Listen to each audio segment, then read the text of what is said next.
Class last जो topic complete किया था वो टॉपिक कंप्लीट किया था हमने एक्टिव कंपोनेंट। ठीक है, आज हम जो पढ़ रहे हैं वो है आपका नेक्स्ट टॉपिक पैसिव कंपोनेंट। ठीक है बच्चों, तो पैसिव कंपोनेंट इसमें जैसे लिखा हुआ है, पैसिव कंपोनेंट मतलब निष्क्रिय अवयव। ठीक है, इसमें लिखा है passive component is an electronic component which can only receive energy. Passive component वो होते हैं जो क्या करते हैं, पैसिव कंपोनेंट वो इलेक्ट्रॉनिक कंपोनेंट होते हैं जो केवल एनर्जी को रिसीव कर सकते हैं। ठीक है, डिसिपिएट कर सकते हैं एनर्जी को, एब्जॉर्ब कर सकते हैं और स्टोर भी कर सकते हैं। ठीक है, इट और stores it in an electric field और मैग्नेटिक फील्ड। ठीक है, एनर्जी को स्टोर कर सकते हैं और क्या कर सकते हैं, एब्जॉर्ब कर सकते हैं इलेक्ट्रिक फील्ड में या मैग्नेटिक फील्ड में। ठीक है, passive element do not need any form of electrical power to operate. जो आपका ये पैसिव एलिमेंट है इसमें अलग से किसी भी प्रकार का कोई इलेक्ट्रिकल एलिमेंट नहीं चाहिए, कोई मतलब कोई भी अलग से पावर नहीं चाहिए ऑपरेट करने के लिए, जैसे हमें एक्टिव कंपोनेंट में चाहिए होती है। तो इसको अगर मैं थोड़ा सा हिंदी में और थोड़ा क्लियरली समझाऊं बच्चों, तो हम इसको ऐसे कह सकते हैं कि आपके जो पैसिव कंपोनेंट है वो आपके ऐसे कंपोनेंट होते हैं जो इलेक्ट्रिकल सिग्नल को एम्पलीफाई नहीं करते। जैसे मैंने पहले भी आपको बताया था, एक्टिव कंपोनेंट में एक्टिव कंपोनेंट क्या कर सकते हैं, जैसे सेमीकंडक्टर्स जितने भी हैं, ट्यूब्स हैं आपकी, वैक्यूम ट्यूब्स वगैरह, गैस ट्यूब्स है, सेमीकंडक्टर्स में ट्रांजिस्टर था, मॉसफेट था, तो ये सब आपके इलेक्ट्रिकल सिग्नल को एम्पलीफाई कर सकते हैं। लेकिन जो पैसिव कंपोनेंट है वो इलेक्ट्रिकल सिग्नल को एम्पलीफाई नहीं कर सकते। ठीक है, तो पैसिव कंपोनेंट वो कंपोनेंट है जो एनर्जी को रिसीव कर सकते हैं, डिसिपेट कर सकते हैं, एब्जॉर्ब कर सकते हैं और किसी इलेक्ट्रिक और मैग्नेटिक फील्ड में हम उनको स्टोर भी करा सकते हैं। इनको अलग से ऑपरेट कराने के लिए कोई भी पावर अलग से नहीं ये चाहिए होती, कोई सोर्स अलग से नहीं चाहिए होता है, जैसा हमें किसमें चाहिए होता है, एक्टिव में चाहिए होता है। मतलब पैसिव कंपोनेंट अलग अकेले काम कर लेंगे, लेकिन एक्टिव जो एक्टिव कंपोनेंट है वो अलग अकेले काम नहीं कर सकते, उसके लिए हमें पैसिव कंपोनेंट की ज़रूरत पड़ती है। जैसे आर, एल और सी। आर का मतलब रजिस्टर, एल का मतलब इंडक्टर, सी का मतलब कैपेसिटर। ठीक है, ये जो आपके पैसिव कंपोनेंट है इसमें मैं आपको एक चीज़ और बताना चाहूँगी। पैसिव कंपोनेंट जो होते हैं वो क्या करते हैं, धारा को, करंट को दोनों डायरेक्शन में, ठीक है, प्लस से माइनस और माइनस से प्लस, ठीक है, जो आपकी करंट है उसको दोनों दिशाओं में प्रवाहित कर सकते हैं। लेकिन जो आपके एक्टिव कंपोनेंट होते हैं उसमें धारा दोनों दिशाओं में प्रवाहित नहीं हो सकती है। ठीक है, जिसमें दोनों तरफ धारा प्रवाहित हो सकती है उसको हम बोलेंगे लेटरल दिशा है, मतलब बाई का मतलब two, B I, bilateral, दोनों दिशाओं में। और जो आपके एक्टिव कंपोनेंट है वो है आपके यूनिलेटरल, केवल एक दिशा में। ठीक है, अब जो पैसिव कंपोनेंट के बिना हमारा कोई भी सर्किट पूरा नहीं होता, चाहे वो आपका इलेक्ट्रिकल हो सर्किट, चाहे इलेक्ट्रॉनिक सर्किट हो, चाहे वो आप किसी में एक्टिव कंपोनेंट यूज़ भी कर रहे हैं, आपको पैसिव कंपोनेंट आपको यूज़ करना ही पड़ेगा। ठीक है, और सबसे मेन चीज़ जो मैंने आपको बताई कि जो आपका पैसिव कंपोनेंट है वो इलेक्ट्रिकल सिग्नल को एम्पलीफाई नहीं कर सकता। तो आप ये कहेंगे कि पैसिव कंपोनेंट इलेक्ट्रिकल सिग्नल को एम्पलीफाई नहीं कर सकता, लेकिन एक्टिव कंपोनेंट जो है वो इलेक्ट्रिकल सिग्नल को एम्पलीफाई कर सकता है। ये धारा का दोनों दिशाओं में क्या करता है, फ्लो कराता है, लेकिन जो एक्टिव कंपोनेंट है वो केवल एक दिशा में कराता है। इसीलिए पैसिव कंपोनेंट क्योंकि दो दिशाओं में करा सकता है, इसको बोलेंगे बाइलेटरल, और एक्टिव कंपोनेंट में धारा केवल एक दिशा में प्रवाहित हो सकती है, उसको हम बोलेंगे यूनिलैटरल।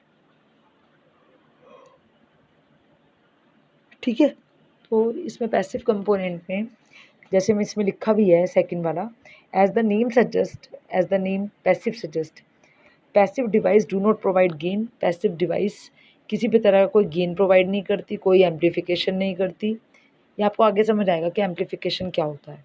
ठीक है, अभी मैं छोटा सा बताऊं तो एम्पलीफिकेशन का मतलब ये होता है कि आपने इनपुट तो कम दी लेकिन आपको आउटपुट ज़्यादा मिली।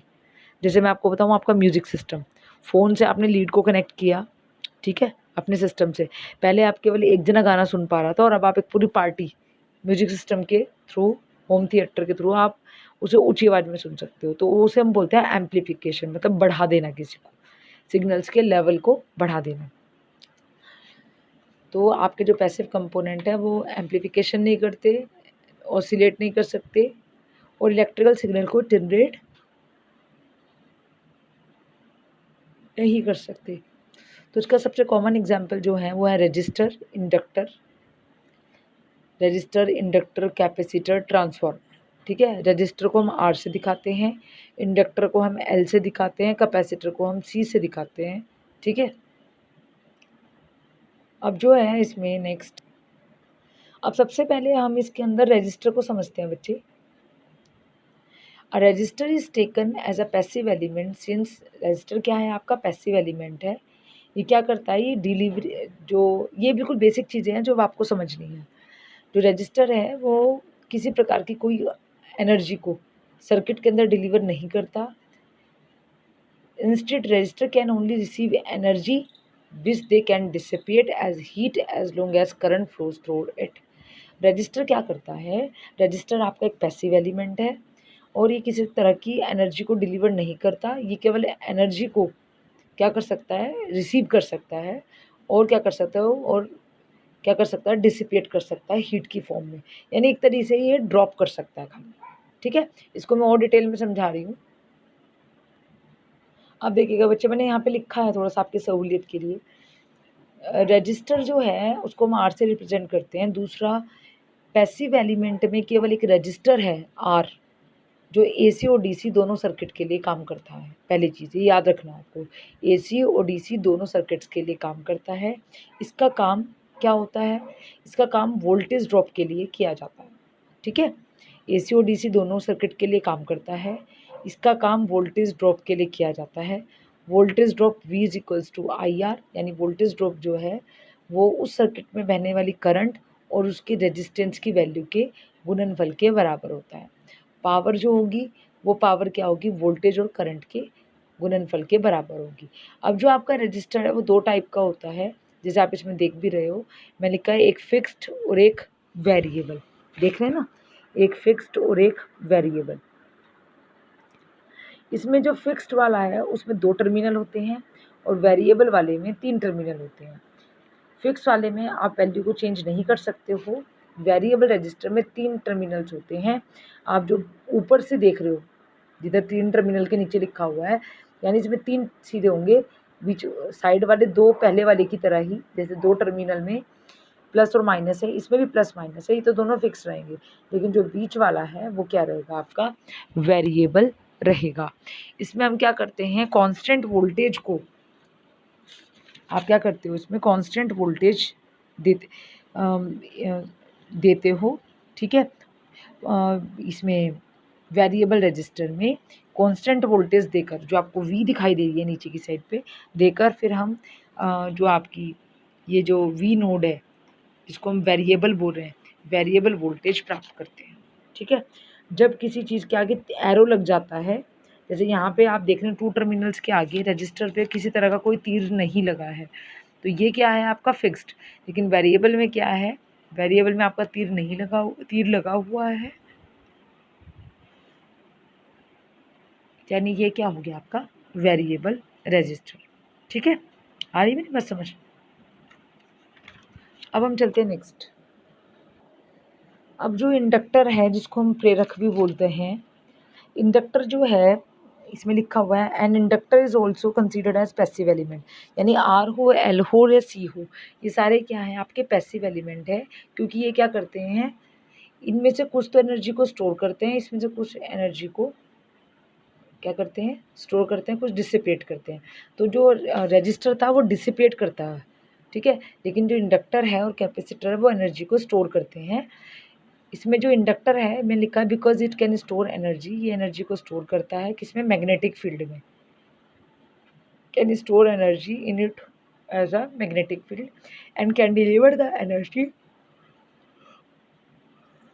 टू द सर्किट, और किस एनर्जी को स्टोर करके जिस सर्किट में ज़रूरत होती है वहाँ पे क्या कर देता है, एनर्जी को डिलीवर कर देता है, भेज देता है। ठीक है, लेकिन ये जो इंडक्टर में जो आपकी एनर्जी होती है वो क्या होती है, वो कंटिन्यूस नहीं होती, लगातार नहीं होती।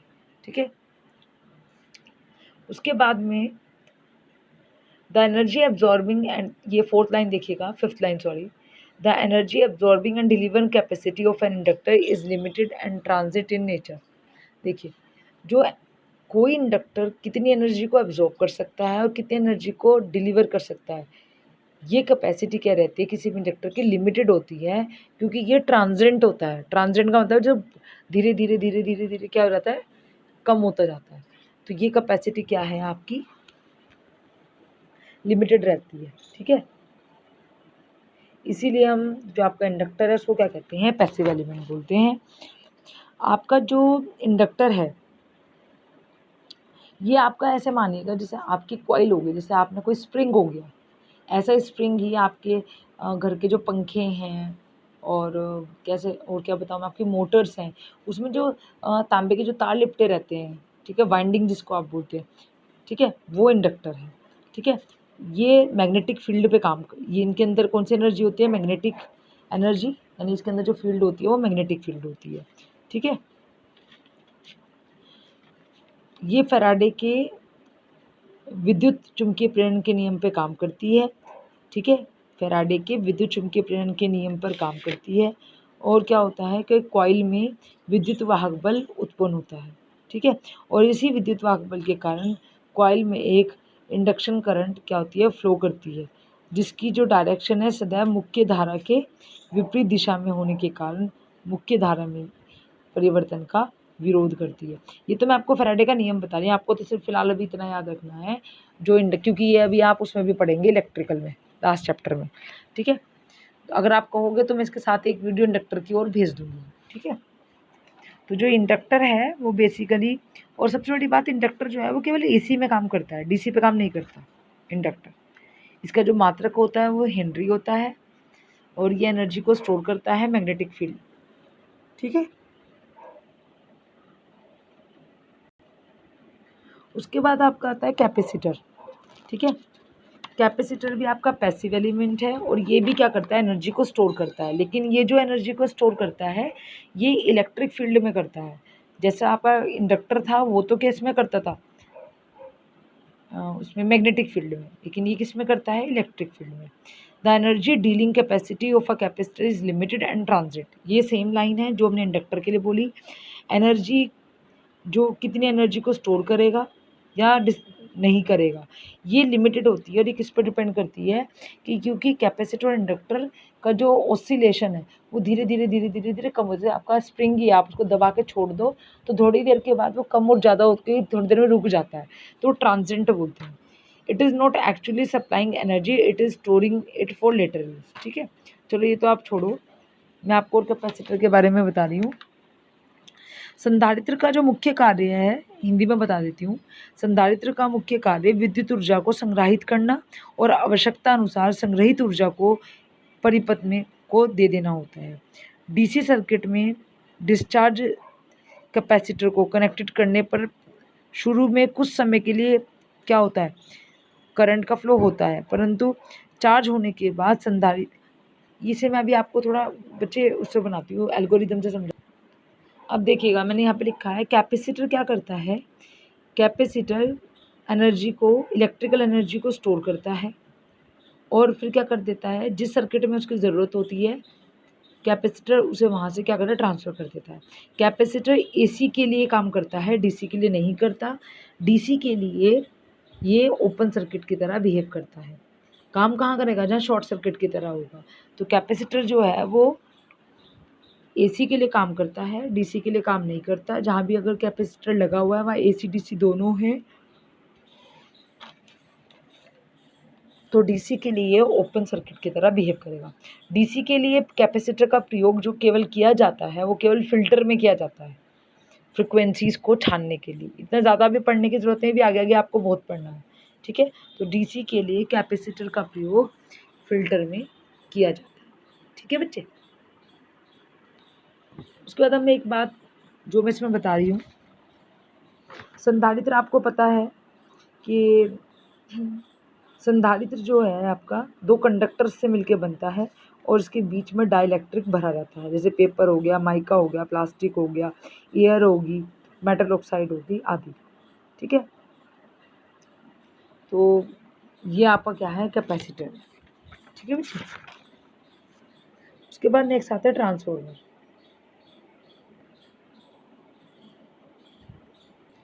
बच्चे जिसमें ट्रांसफॉर्मर है आपका, ये देखिएगा मैंने इसमें बना के दिखा दिया है। ट्रांसफॉर्मर जो है बेसिकली इसमें 2 कॉइल्स होती हैं। ट्रांसफॉर्मर, ठीक है, मतलब ये ट्रांसफ़र करना अपनी फॉर्म को, ठीक है। जैसे राइट का मतलब लिखना और राइटर का मतलब लिखने वाला, तो जो ट्रांसफ़र करने वाला वो बन गया ट्रांसफ़र से बना है ट्रांसफॉर्मर, ठीक है। तो जो आपका ट्रांसफॉर्मर है इसमें आपकी 2 कॉइल्स होती हैं, ठीक है, जैसे आपको दिखाई भी दे रही हैं इसमें। अब मैं आपको दिखाती हूँ, एक मिनट रुकिएगा।